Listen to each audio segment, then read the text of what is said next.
Assalamualaikum warahmatullahi wabarakatuh. Yang terhormat Pak Rudi Kurniawan SEMSC AK selaku dosen Etika Bisnis dan Profesi. Di sini kami dari kelompok 4 akan menjelaskan tentang prinsip dan kode etik dalam bisnis. Kami dari kelompok 4 terdiri dari 5 orang. Saya sendiri ada Ardiansa, ada Dela Oktaviani, ada Rani Tiarani, Aldris Ariles Jong, Amanah Putri Amanah Maharani. Baik, di sini saya akan menjelaskan materi pertama tentang bab 6. Prinsip dan kode etik dalam bisnis. Sebelum lebih jauh lagi, kita harus tahu tentang pengertian profesi. Istilah profesi sendiri, profesional dan profesionalisme sudah sangat sering digunakan, baik dalam percakapan sehari-hari maupun dalam berbagai tulisan di media massa, jurnal ilmiah, dan buku teks. Menurut KBBI, profesi bidang pekerjaan yang dilandasi pendidikan, keahlian, keterampilan, kejujuran, dan sebagainya dalam hal tertentu. Menurut Hidayat Nur Wahid dalam Ekonomi Bisnis Accounting Review edisi 2 April 2006, profesi adalah sebuah pilihan yang sadar dilakukan oleh seorang, sebuah pekerjaan yang secara khusus dipilih dilakukan dengan konsisten, kontinu, ditekun, sehingga orang bisa menyebut kalau dia memang berprofesi di bidang tersebut. Oke, selanjutnya, pada awalnya profesi dimaksud sebagai sebutan untuk pekerjaan mulia yang dilakukan oleh dokter, akuntan, pengacara, dan sejenisnya. Dalam konteks ini, pengertian profesi memiliki ciri-ciri sebagai berikut. Profesi adalah suatu pekerjaan mulia, memerlukan komitmen moral, kode etik yang ketat. Untuk menekuni profesi ini diperlukan pengetahuan, keahlian, dan keterampilan tinggi. Profesi ini berdampak luas bagi kepentingan masyarakat umum. Pengetahuan, keahlian, dan keterampilan diperoleh melalui pendidikan formal, pelatihan, dan praktik atau pengalaman langsung. Selanjutnya, profesi ini mampu memberikan penghasilan atau nafkah bagi penyandang profesi untuk hidup layak. Dan terakhir, sebagai wadah untuk bertukar pikiran, mengembangkan program pelatihan dan pendidikan berkelanjutan, serta menyempurnakan, menegakkan, dan mengawasi pelaksanaan kode etik di antara anggota profesi. Selanjutnya, bisnis sebagai profesi. Sebenarnya, bila mengacu kepada pengertian profesi itu sendiri dalam arti luas, di mana profesi diartikan sebagai pekerjaan penunjang nafkah hidup, maka sudah sangat jelas bahwa semua aktivitas bisnis dapat dianggap sebagai profesi. Selanjutnya, profesi dalam arti yang lebih terbatas atau khusus, maka akan muncul perdebatan apakah bisnis dapat dianggap sebagai profesi atau tidak. Dalam konteks ini diperlukan minimal 3 kaidah agar suatu pekerjaan dapat disebut sebagai profesi, yaitu pengetahuan atau ilmu, keterampilan, dan komitmen moral atau etika. Masih ada mitos atau pandangan yang meyakini bahwa bisnis itu adalah amoral, yang diungkapkan oleh De George dalam Standing Curve 1998, dan ternyata masih banyak pendukungnya. Pandangan bisnis amoral berarti bahwa bisnis tidak ada hubungannya dengan masalah moral atau etika. Dunia bisnis penuh dengan persaingan. Siapa yang lemah akan kalah dalam persaingan, dan siapa yang kuat dalam unggul dalam persaingan. Dalam konteks ini, para pesaing dianggap sebagai musuh yang mengancam keberadaan perusahaan. Selanjutnya, ada bisnis dapat dianggap sebagai profesi karena telah sesuai dengan definisi dan ciri-ciri suatu profesi, yaitu ada terdiri dari 4. A. Profesi adalah pekerjaan dan di dalam bisnis terhadap banyak jenis pekerjaan. Yang B, sebagian besar jenis pekerjaan di dalam perusahaan, terutama yang dilaksanakan oleh jajaran manajemen, menuntut pengetahuan dan keterampilan tinggi, baik melalui pendidikan formal maupun melalui berbagai jenis pelatihan dan pengalaman. Yang C, profesi menentukan penerapan kaidah moral atau etika yang sangat ketat. Begitu pula di dalam bisnis. Saat ini telah disadari bahwa semua pelaku bisnis, khususnya para eksekutif atau manajemen, juga harus dituntut mempunyai tingkat kesadaran kaidah moral yang tinggi. Yang D, tuntunan kaidah moral yang tinggi menjadi keharusan dalam bisnis karena pengalaman membuktikan bahwa perilaku para pelaku bisnis menentukan kinerja perusahaan yang akan berpengaruh besar bagi kehidupan ekonomi masyarakat dan negara, baik secara positif, misalnya perluasan lapangan kerja, peningkatan pendapatan masyarakat, dan sebagainya, maupun secara negatif, terjadinya kasus penyelewengan atau manipulasi yang mengakibatkan PHK, pengangguran, penurunan pendapatan masyarakat dan negara, dan sebagainya. Baik, selanjutnya prinsip-prinsip etika bisnis. Prinsip yang pertama ada prinsip-prinsip etika bisnis menurut Chaos Roundtable dalam Aloysius Nugroho 2001. Prinsip-prinsip etika bisnis menurut Chaos Roundtable adalah sebagai berikut. Yang pertama, tanggung jawab bisnis dari shareholder ke stakeholder, dan selanjutnya adalah dampak ekonomis dan sosial dari bisnis menuju inovasi, keadilan, dan komunitas dunia. Yang C, perilaku bisnis dalam hukum, dari hukum yang tersurat ke semangat saling percaya. Dan D, sikap menghormati aturan. E, dukungan bagi perdagangan multilateral. F, sikap hormat bagi lingkungan alam. G, menghindari operasi-operasi yang tidak etis. F, prinsip pertama yang menyiratkan bahwa perlu ada perubahan paradigma tentang tujuan perusahaan, dan fungsi eksekutif perusahaan dilihat dari teori keagendaan atau agency teori. Selanjutnya ada prinsip kedua menyiratkan bahwa kegiatan bisnis tidak semata mencari keuntungan ekonomis, tetapi juga mempunyai dimensi sosial dan perlunya menegakkan keadilan dalam setiap praktik bisnis mereka. Yang ketiga, prinsip menekankan pentingnya membangun sikap kebersamaan dan sikap saling percaya. Sikap ini hanya dapat dikembangkan bila para pelaku bisnis mempunyai integritas dan kepedulian sosial. Selanjutnya, prinsip keempat menyiratkan perilaku dikembangkan perangkat hukum dan aturan yang berlaku secara multilateral, dan diharapkan semua pihak dapat tunduk dan menghormati hukum atau aturan multilateral tersebut. Prinsip kelima merupakan prinsip yang memperkuat prinsip kedua agar semua pihak mendukung perdagangan global dan mewujudkan satu kesatuan ekonomi dunia. Yang kedua, prinsip etika bisnis menurut Soundcurve 1998. Setidaknya ada 5 prinsip etika bisnis yang dapat dijadikan titik tolak pedoman perilaku dalam menjalankan praktik bisnis, yaitu ada prinsip otonomi, kejujuran, keadilan, prinsip saling menguntungkan, prinsip integritas moral, dan prinsip otonomi menunjukkan sikap kemandirian, kebebasan, dan tanggung jawab. Selanjutnya ada prinsip kejujuran. Ini menanamkan sikap bahwa apa yang diberikan adalah yang dikatakan, dan apa yang dikatakan adalah yang dikerjakan. Prinsip saling menguntungkan menanamkan kesadaran bahwa dalam bisnis perlu ditanamkan prinsip win-win solution. Artinya dalam setiap keputusan dan tindakan bisnis harus diusahakan agar semua pihak merasa diuntungkan. Prinsip integritas moral adalah prinsip untuk tidak merugikan orang lain dalam segala keputusan dan tindakan bisnis yang diambil. Prinsip keadilan menanamkan sikap untuk memperlakukan semua pihak secara adil atau fair, yaitu suatu sikap yang tidak membeda-bedakan dari berbagai aspek, baik dari aspek ekonomi menyangkut distribusi pendapatan, aspek hukum dalam hal perlakuan yang sama di mata hukum, maupun aspek lainnya seperti agama, ras, suku, dan jenis kelamin untuk memperoleh kesempatan yang sama dalam hal perekrutan karyawan, promosi jabatan, pemilihan mitra usaha, dan sebagainya. Baik, selanjutnya yang ketiga, prinsip etika bisnis menurut Lawrence Weber and Poss 2005. Prinsip etika merupakan ketentuan bagi perilaku moral.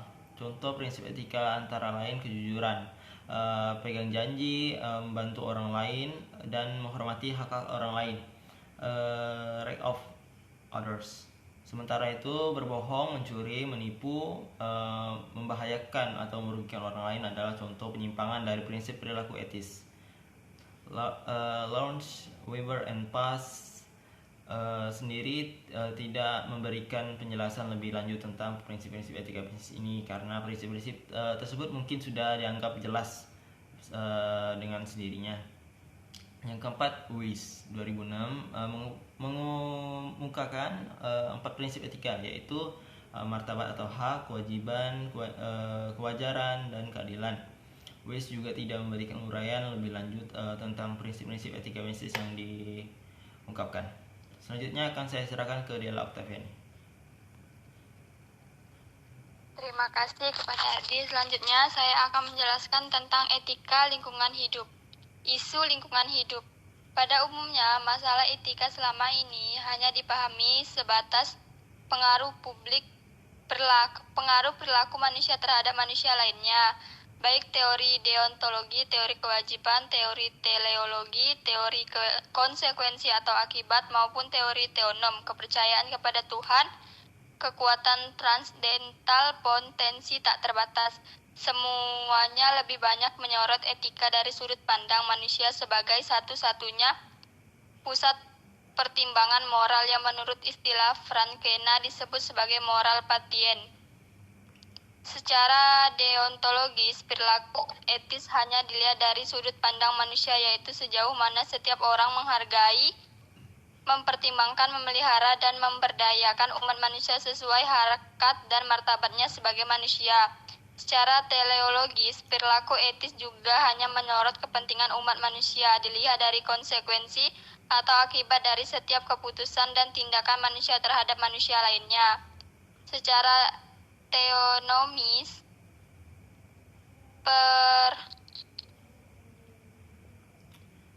pemaknaan ajaran agama juga dilihat semata-mata dari sudut pandang manusia sebagai pusat perhatian dalam hubungannya antara manusia dengan Tuhan atau kekuatan tak terbatas, dan sejauh mana umat manusia telah beriman dan mentaati perintah-perintah Tuhan sebagaimana diwahyukan dalam setiap kitab suci dalam upaya mencapai kehidupan bahagia di surga.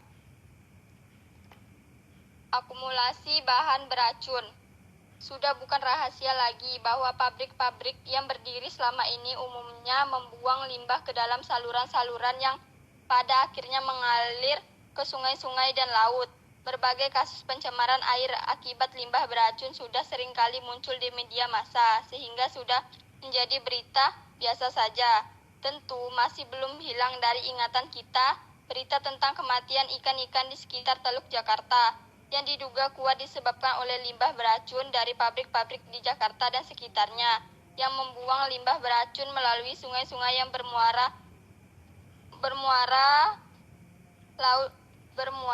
ke laut Teluk Jakarta. Masalah lainnya adalah hampir semua air sungai yang melewati kota-kota besar tidak lagi jernih dan telah berubah memenuhi syarat untuk air minum. Bom atom yang dijatuhkan AS di Hiroshima dan Nagasaki, Jepang pada Perang Dunia II masih menghantui umat manusia sehingga kini, karena akibat yang ditimbulkan sangat dahsyat baik bagi penduduk di sekitar Hiroshima dan Nagasaki maupun bagi penduduk Jepang pada umumnya. Efek rumah kaca atau greenhouse effect. Serikat dan Bangsa-Bangsa PBB tentang perubahan iklim yang diadakan di Bali dihadiri oleh utusan pemerintah, pejabat PBB, dan pakar ilmu lingkungan dari hampir seluruh negara di dunia. Para ahli mengatakan bahwa salah satu penyebab terjadinya pemanasan global adalah akibat efek rumah kaca atau greenhouse effect. Hawa panas yang diterima bumi dari sinar matahari terhalang dan terperangkap tidak dapat keluar dari atmosfer bumi oleh partikel-partikel gas polutan atau yang sering disebut gas rumah kaca. Gas-gas yang memenuhi atmosfer bumi tersebut diantaranya berupa karbon dioksida, metana, ozon, nitrogen oksida, dan klorofluorokarbon. Menurut laporan para ilmuwan dari Badan Antariksa AS dan Pusat Data Es dan Salju Nasional AS yang telah memantau dengan satelit sejak tahun 1979, seluruh es di Antartika pada tahun 2005 tidak lagi menutupi areal sebagaimana pada tahun 1979. Mencairnya es di Antartika ini tentu saja berakibat pada kenaikan permukaan air laut di dunia. Gas polutan penyebab pemanasan global sebagian besar berasal dari pembakaran bahan bakar fosil, minyak bumi, dan batu bara yang saat ini masih menjadi sumber energi terbesar di dunia untuk industri, transportasi, dan keperluan rumah tangga. Gas metana berasal dari pembakaran sampah kota dan klorofluorokarbon yang banyak digunakan untuk penyejuk ruangan, AC, kulkas, industri plastik, dan sebagai gas pendorong pada aerosol. Perusakan lapisan ozon. Kegunaan lapisan ozon bagi bumi dan seluruh isinya adalah untuk melindungi semua kehidupan di bumi dari sinar ultraviolet yang dipancarkan oleh sinar matahari. Bahaya radiasi sinar ultraviolet ini antara lain bisa menyebabkan kanker kulit, penurunan sistem kekebalan tubuh, katarak, serta kerusakan bentuk-bentuk spesies kehidupan di laut dan di daratan. Fungsi utama lapisan ozon adalah untuk menyaring atau memperlemah daya sinar ultraviolet yang dipancarkan oleh sinar matahari sebelum memasuki bumi. Lapisan ini ada pada ketinggian sekitar 20-30 km di atas permukaan bumi. Ada laporan bahwa bukan saja telah terjadi penipisan lapisan ozon, tetapi juga terjadi perobekan sehingga menimbulkan lubang pada bagian tertentu dari lapisan ozon tersebut. Penyebab paling utama dari kerusakan lapisan ozon ini adalah gas polutan yang disebut klorofluorokarbon, sebagaimana telah dijelaskan sebelumnya. CPC banyak digunakan untuk penyejuk ruangan, AC, kulkas, industri plastik, dan busa dan aerosol. Hujan asam atau acid rain. Perlombaan pendidikan pabrik-pabrik di banyak kawasan industri oleh hampir semua negara demi memacu pertumbuhan ekonomi tanpa disertai program pengendalian limbah asap telah mengakibatkan banyaknya volume asap hitam pekat yang terus-menerus dimuntahkan dari cerobong pabrik tersebut. Asap tebal yang berwarna hitam pekat ini kemudian menyatu dengan udara dan awan yang pada gilirannya menurunkan hujan asam ke bumi di sekitar awan tersebut. Sejak beberapa dekade terakhir ini, terutama di kawasan industri padat negara-negara maju seperti AS, Kanada, Jerman, Belanda, dan sebagainya, sudah sering dibasahi oleh air hujan asam. Hujan asam ini ternyata sangat berbahaya bagi kehidupan di bumi. Bila ini terus berlangsung, maka hujan asam ini dapat merusak hutan, mencemari air danau, dan bahkan merusak gedung-gedung. Sebagaimana dikatakan oleh Bertens 2000 pada tahun 1988. Dilaporkan bahwa akibat hujan asam yang menimpa Kanada telah menyebabkan sekitar 14.000 danau menjadi mati, dalam artian tidak lagi mengandung kehidupan, dan 14% dari pohon sugar maple telah mati. Deforestasi dan penggurunan. Hutan sebenarnya mempunyai fungsi dan kegunaan yang sangat besar untuk kepentingan lingkungan hidup dan untuk menjamin kelangsungan dan kelestarian bumi dan seluruh isinya. Fungsi dan kegunaan hutan antara lain menjadi unsur penting dalam mata rantai proses transformasi awan menjadi hujan, menjaga konservasi atau reservoir air tanah, mencegah erosi, menyerap gas karbon dioksida, sehingga mengurangi bahan polutan yang mencemari udara dan atmosfer bumi. Konservasi beragam spesies flora dan fauna sebagai sumber bahan makanan, minuman, obat-obatan, dan kebutuhan hidup lainnya, baik yang sudah diketahui manfaatnya maupun yang belum, dan sekaligus membentuk mata rantai beragam kehidupan guna menunjang keseimbangan ekosistem. Akibat negatif dari penyempitan dan perusakan hutan ini antara lain terjadi erosi dan banjir yang meluas, berkurangnya fungsi hutan untuk menyerap gas polutan, musnah atau berkurangnya spesies flora dan fauna tertentu, meluasnya penggurunan daratan, menurunnya kualitas kesuburan tanah, berkurangnya cadangan air, serta terjadi perubahan pola cuaca, misalnya musim kering yang panjang, musim hujan yang makin pendek, hujan badai, dan petir. Keanekaragaman hayati. Keanekaragaman hayati atau biodiversity adalah keragaman berbagai bentuk dan jenis kehidupan spesies di bumi ini. Keanekaragaman hayati ini di samping mencerminkan keindahan dan menunjukkan kekayaan alam, juga berfungsi sebagai unsur-unsur dalam mata rantai kehidupan yang membentuk satu kesatuan sistem kehidupan yang utuh, sekaligus menjaga keseimbangan alam sebagai suatu sistem. Namun, dengan terjadinya pencemaran lingkungan, kerusakan hutan, dan pemanasan global, secara pasti telah menyebabkan berkurangnya populasi jenis-jenis spesies kehidupan tertentu. Bahkan tidak mustahil jenis-jenis kehidupan tertentu telah punah dari muka bumi, seperti punahnya dinosaurus pada zaman dahulu. Paradigma etika lingkungan. Persoalan etika selama ini hanya dibahas sebatas hubungan dan pengaruh suatu keputusan dan tindakan seseorang terhadap orang lain.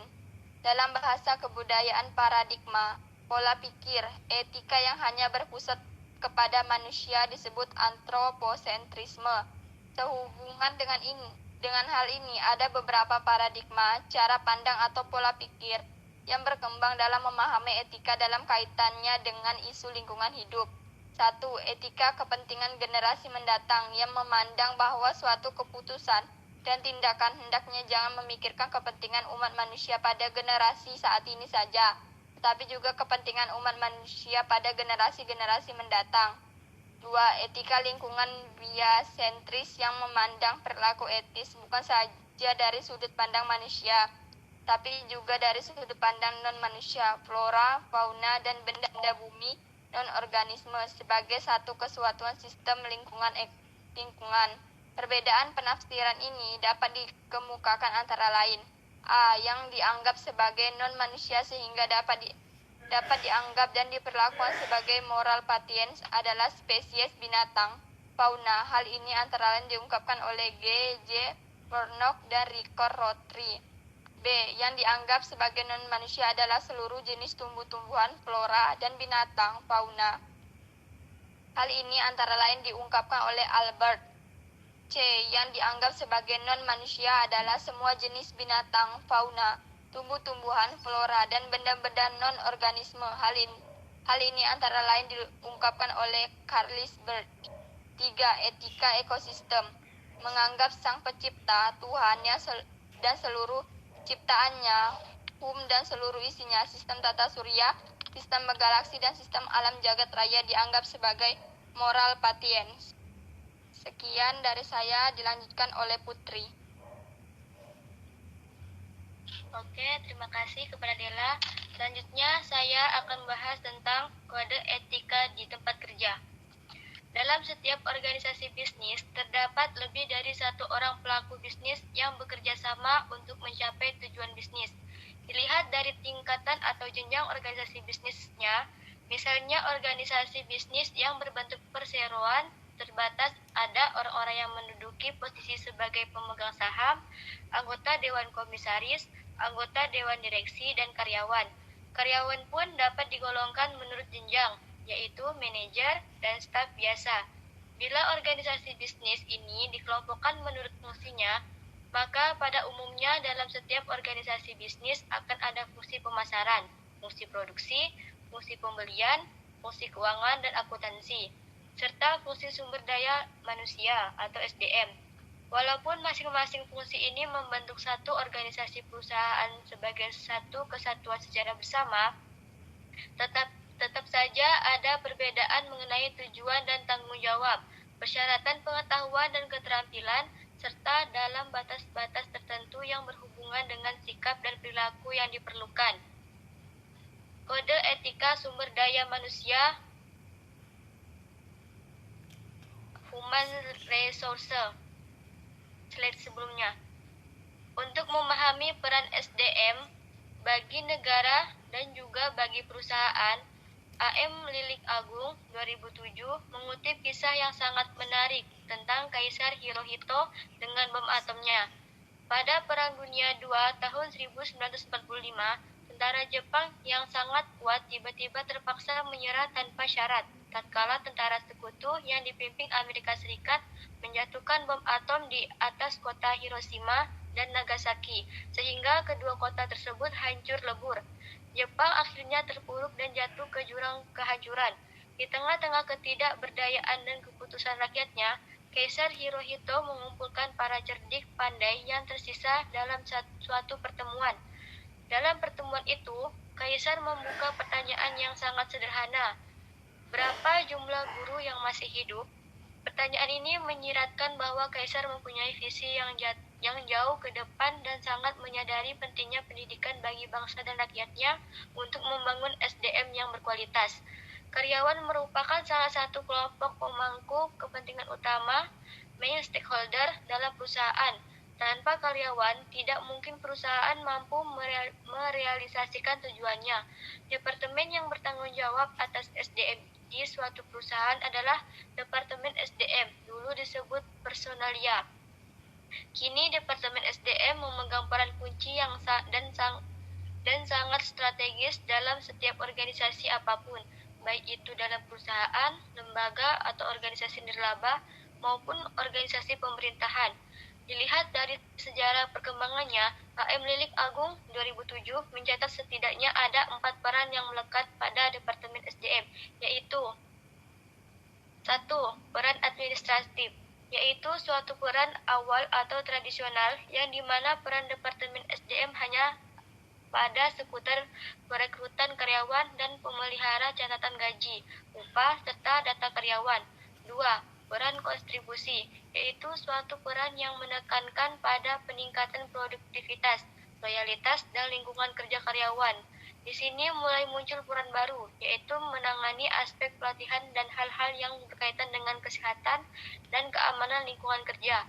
Peran pelatihan masih ditekankan pada aspek teknis dan belum banyak menyentuh aspek emosi dan perilaku. 3. Peran agen perubahan, yaitu suatu peran di mana Departemen SDM berfungsi sebagai agen perubahan. Untuk mengemban peran baru ini, Departemen SDM memperluas cakupan materi pelatihan yang diberikan, bukan hanya yang menyangkut aspek teknis, tetapi juga aspek non-teknis. 4.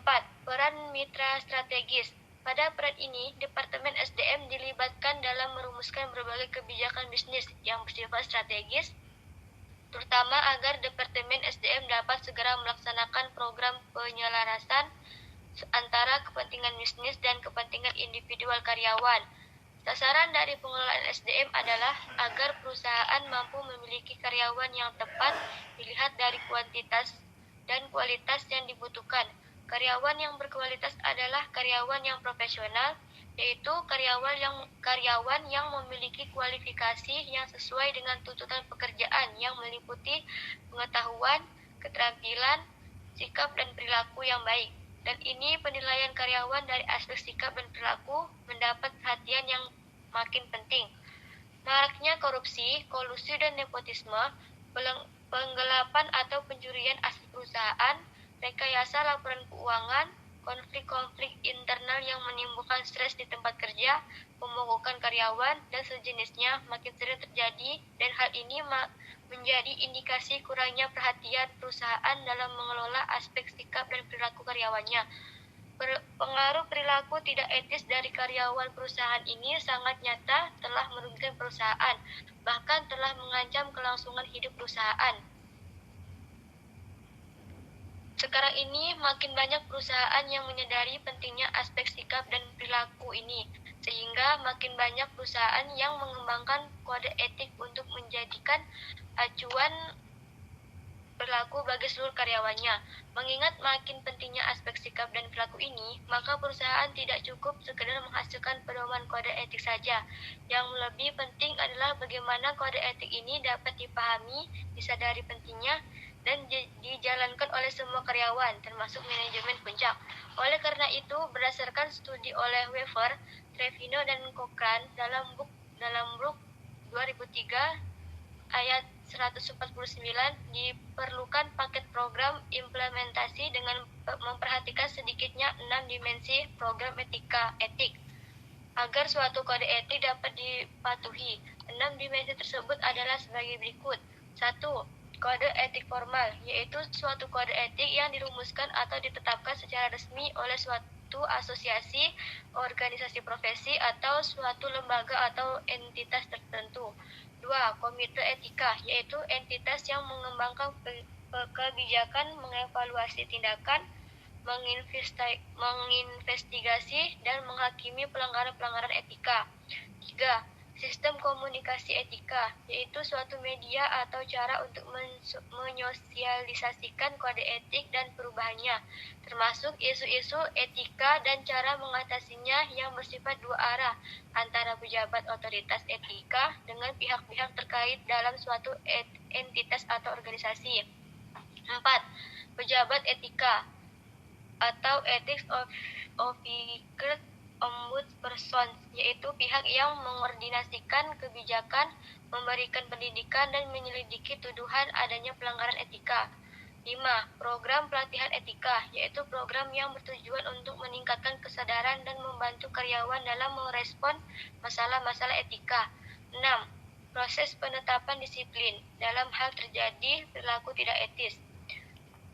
Sejalan dengan paradigma atau pandangan bahwa karyawan SDM Human Resource saat ini sudah dianggap sebagai mitra kerja dan bukan lagi semata-mata sebagai SDM yang harus dieksploitasi. Maka dalam pembuatan kode etik untuk karyawan hendaknya jangan hanya berisi perintah, larangan, atau kewajiban yang harus dipenuhi oleh setiap karyawan, tetapi juga perlu mempertimbangkan hak-hak karyawan yang harus dihormati. Jangan sampai terjadi adanya ketentuan atau kode etik yang melanggar hak asasi manusia. Hak-hak karyawan menurut Sony Keraf 1998 yang harus diperhatikan antara lain: A. Hak atas pekerjaan yang layak. B. Hak untuk berserikat dan berkumpul. C. Hak atas perlindungan keamanan dan kesehatan. D. Hak untuk diproses hukum secara sah. E. Hak untuk diperlakukan secara sama. F. Hak atas rahasia pribadi. G. Hak atas kebebasan suara hati. Kode etika pemasaran. Fungsi pemasaran di dalam perusahaan memegang peranan yang sangat penting dan menentukan bagi kelangsungan hidup perusahaan, karena menjadi ujung tombak perusahaan yang bersentuhan langsung dengan pelanggan di luar perusahaan. Fungsi penjualan adalah fungsi untuk menjalankan aktivitas negosiasi, penawaran, dan transaksi penjualan produk perusahaan secara langsung kepada para pelanggan. Fungsi pemasaran juga antara lain meliputi aktivitas perencanaan dan pengembangan produk, perencanaan dan pengembangan sistem promosi, termasuk riset dan target pasar, merancang kebijakan harga, menilai lokasi penjualan yang dianggap strategis, mengevaluasi dan merumuskan sistem dan saluran distribusi yang dianggap tepat, serta aktivitas lainnya yang semuanya memang ditujukan untuk mendukung penjualan perusahaan. Oke, materi selanjutnya akan disampaikan oleh Agris. Baik, terima kasih Putri. Saya akan melanjutkan materi kode etik akuntansi. Fungsi akuntansi di dalam organisasi atau perusahaan dilakukan oleh Departemen Akuntansi. Karyawan yang berada di bawah Departemen Akuntansi yang memenuhi syarat sering disebut sebagai akuntan manajemen. Tugas utama akuntan manajemen adalah merancang dan memelihara sistem informasi akuntansi agar mampu menghasilkan dua laporan akuntansi, yaitu laporan keuangan dan laporan manajemen. Efektivitas fungsi akuntansi di dalam perusahaan ditentukan oleh karakteristik kualitatif yang harus dipenuhi oleh laporan akuntansi yang dihasilkan. Di dalam buku pernyataan standar akuntansi keuangan dikemukakan dua indikator karakteristik kualitatif laporan keuangan, yaitu relevan, laporan bermanfaat bagi proses pengambilan keputusan, dan reliable, laporan disusun dengan cermat sesuai dengan prinsip akuntansi yang berlaku, menggambarkan apa adanya. Pekerjaan di bidang akuntansi juga disebut suatu profesi karena memerlukan pengetahuan akuntansi dari pendidikan formal memerlukan keterampilan dalam mengolah data dan menyajikan laporan, khususnya dengan memanfaatkan teknologi komputer dan sistem informasi. Dan orang di bidang akuntansi harus mempunyai sikap dan perilaku etis. Yang selanjutnya adalah kode etik keuangan. Fungsi pokok akuntansi adalah menghasilkan laporan keuangan seperti neraca, perhitungan laba rugi, laporan perubahan ekuitas, dan laporan arus kas. Sedangkan fungsi keuangan adalah mengelola arus kas, termasuk menetapkan struktur permodalan dan mencari sumber-sumber dan jenis pembiayaan, baik untuk operasi atau investasi. Pelanggaran etika yang sudah sering terdengar antara lain insider trading, transaksi saham ilegal, proyeksi laporan yang direkayasa untuk memperoleh kredit bank, rekayasa laporan keuangan untuk tujuan pembayaran pajak atau untuk mendongkrak harga saham. Pekerjaan di bidang keuangan juga sudah menjadi suatu profesi karena memenuhi syarat untuk dapat dianggap sebagai profesi, yaitu diperlukan pengetahuan tentang manajemen keuangan, kredit dan perbankan, pasar modal, dan pengetahuan lainnya. Diperlukan keterampilan tinggi dalam bernegosiasi dengan pejabat lembaga keuangan terkait. Dan yang terakhir, mempunyai sikap dan perilaku etis yang kuat. Kode etika teknologi informasi. Bersamaan dengan manfaat nyata bagi kehidupan umat manusia, kemajuan teknologi informasi dan komunikasi ini juga telah memunculkan berbagai isu etika yang makin serius, terutama di kalangan mereka yang berprofesi di bidang teknologi informasi dan komunikasi tersebut.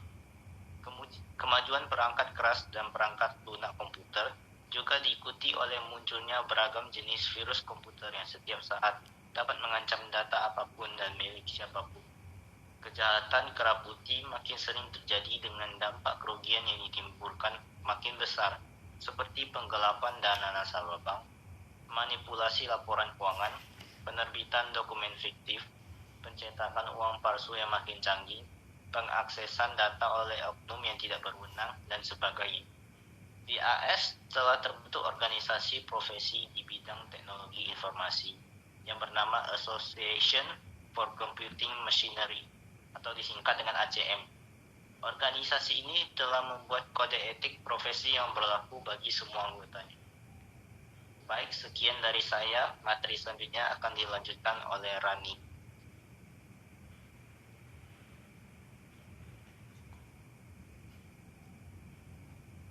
Baiklah, terima kasih kepada Aldrich. Baiklah, saya akan melanjutkan materinya.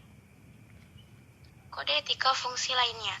Sebagian mana telah dibahas pada bab sebelumnya, organisasi perusahaan adalah suatu sistem. Ciri pokok suatu sistem adalah bahwa setiap elemen di dalam perusahaan akan berinteraksi satu lainnya yang akan mempengaruhi perusahaan secara keseluruhan. Sekecil apapun peran yang dimainkan oleh setiap elemen tersebut, misalnya bagian produksi di suatu perusahaan. Walaupun bagian produksi tidak berhubungan langsung dengan pelanggan, namun kualitas produk yang dihasilkan sangat menentukan kinerja fungsi pemasaran. Oleh karena itu, semua karyawan pada semua fungsi di suatu perusahaan harus selalu bersikap profesional yang menguasai bidang ilmu dan keterampilan teknis pada bidangnya, serta harus mempunyai sikap dan perilaku etis. Ketaatan dalam mematuhi kode etik yang telah ditetapkan oleh perusahaan akan menentukan kualitas sumber daya manusia di dalam perusahaan. Next.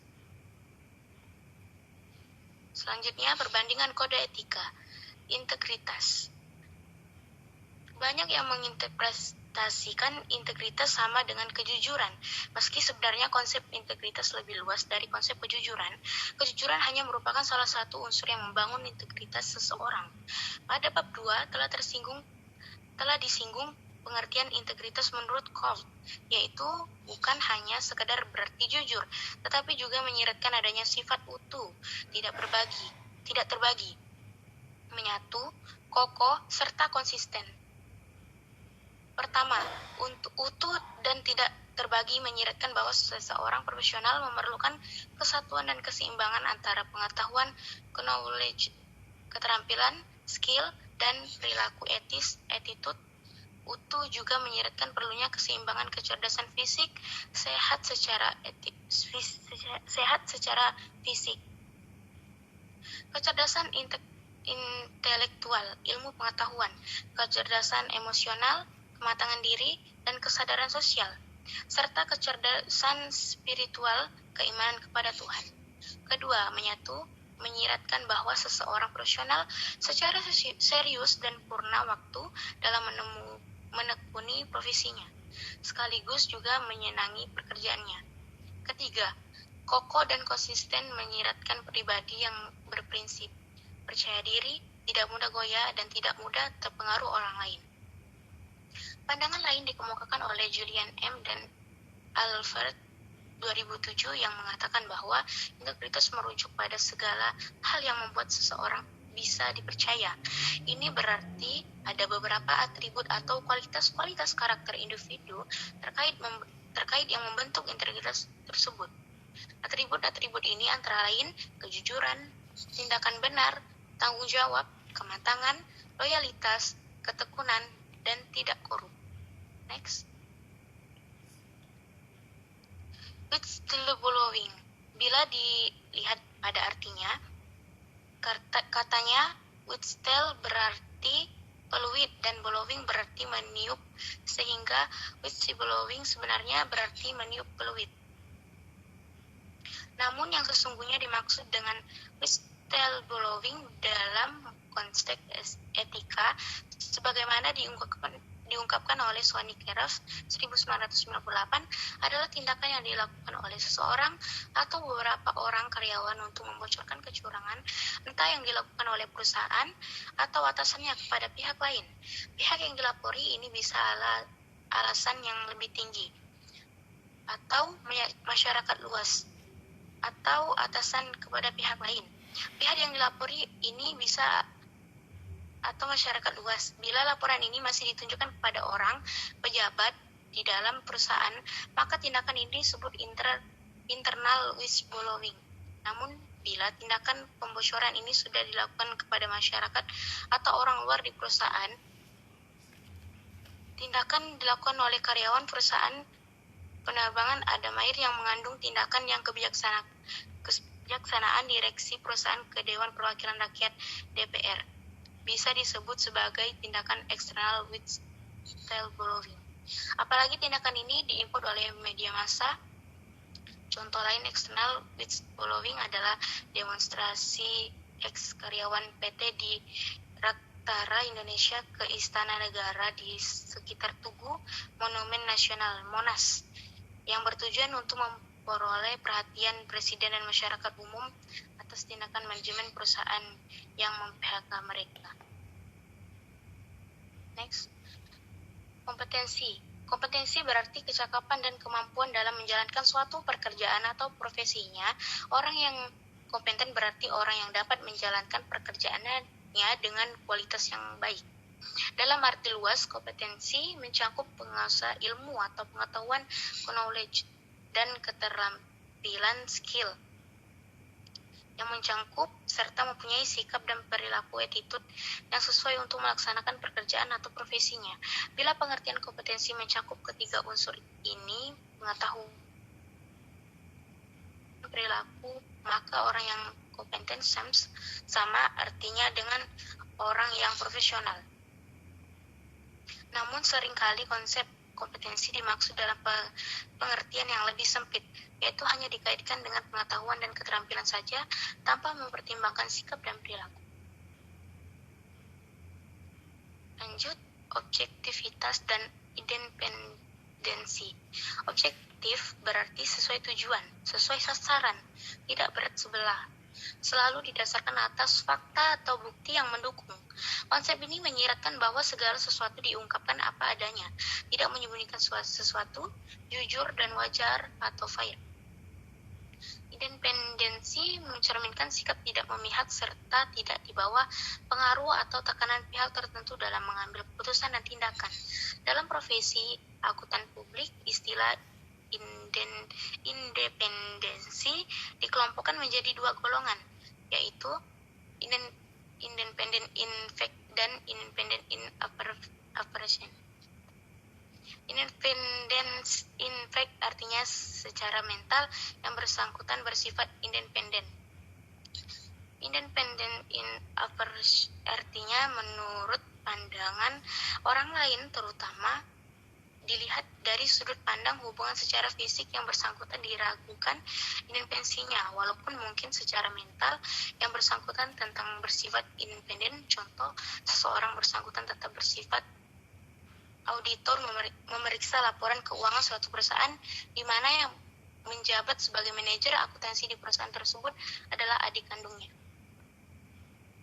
Mungkin hanya itu yang bisa saya sampaikan. Saya kembalikan kepada Ardiansyah. Baik, terima kasih teman-teman sekalian. Sekian dari kelompok kami. Wassalamualaikum warahmatullahi wabarakatuh.